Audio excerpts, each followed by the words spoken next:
Hey everybody, it's Scott Amato back for another redstone build.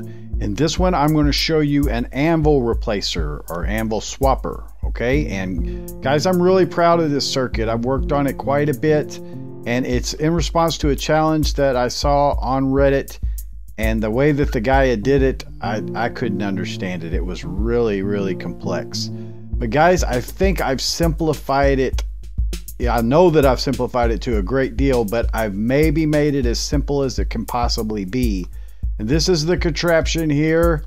And if you don't know, okay, an anvil has basically three states to it. So it's the fully, the full anvil, then it is the damaged anvil, and then it's the chipped anvil. Okay, I believe that's right. I believe that's the right order.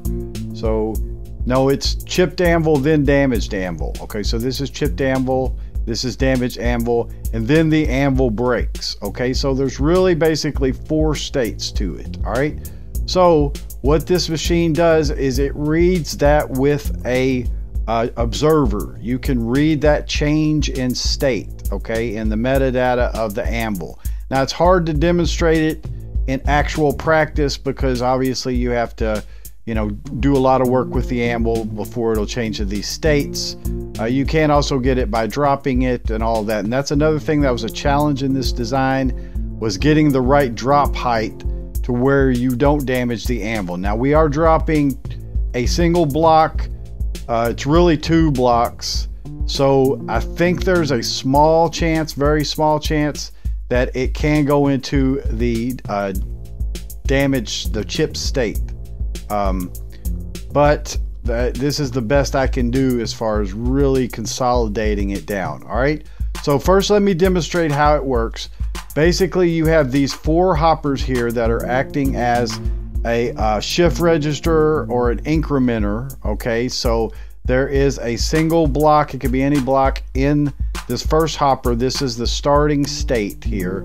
When the anvil changes to the next state, this circuit flashes, the observer reads that, it powers this block, which powers this redstone line, then goes through a repeater here. Okay, and the repeater has to be set to 2 ticks so that it would trigger this torch. All right, so that triggers the torch, which flashes the redstone line here and allows the block to transfer to the next hopper. So each hopper is feeding into the next one, going around in a circle. Okay, so at the beginning state, you have the full anvil, then you have the damaged anvil, then you have the chipped anvil, then you have the broken anvil, then an anvil falls, which advances it to the starting state again. Okay, so there's your 4 states covered. Now, I can't honestly say that I know exactly what's going on with these hoppers.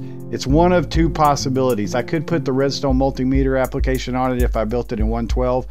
This is in 1.15.2. But I believe that this top sticky piston is being triggered twice quickly. Okay, it's either that or one of the pistons is being stopped for a moment, okay, to offset these. So these don't really fire together, and you'll see that. All right, they do fire together, but they don't. So to push an anvil with a piston, to push an anvil with a piston, it needs to be in a falling state.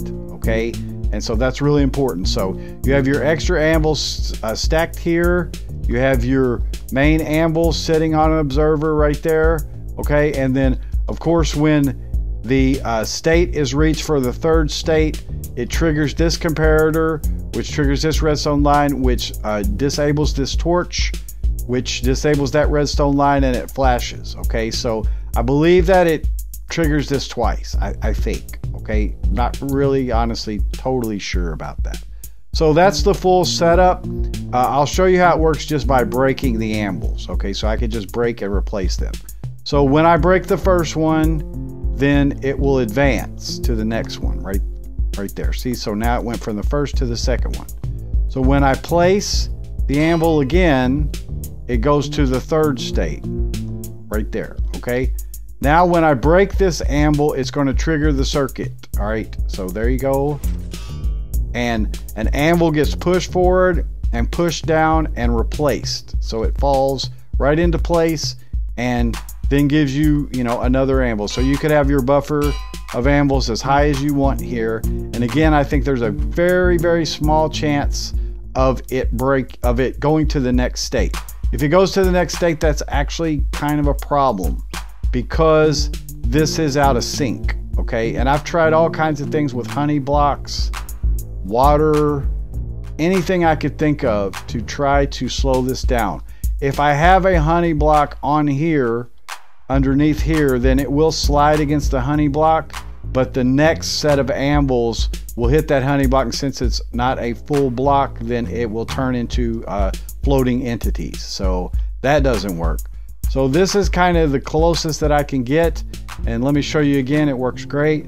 So there's that state, and then it triggers. Okay, so soon as all of your anvil breaks, it's going to fall into place. And guys, that is freaking cool for as small as it is. All right, this is a really, really concise circuit. You could also see that this redstone torch is also triggered by the comparator line here. So when it gets to this state, it triggers that redstone, which unpowers this torch, which powers that torch, which powers that block, and this redstone line. So I believe it's being double triggered is what's going on, with a slight delay between these two lines that are feeding it. Okay, but again, very small, very efficient use of materials and redstone. So I'm not going to show you how to build it. I'm just going to show you the overall circuit in detail so that you can see exactly what's going on here. Let me show several angles of it just so you can build it yourself. But again, I'm very proud of this circuit. It's really, really cool thing to do, and it fits well in a base. This is ground level, so you can cover up all these blocks.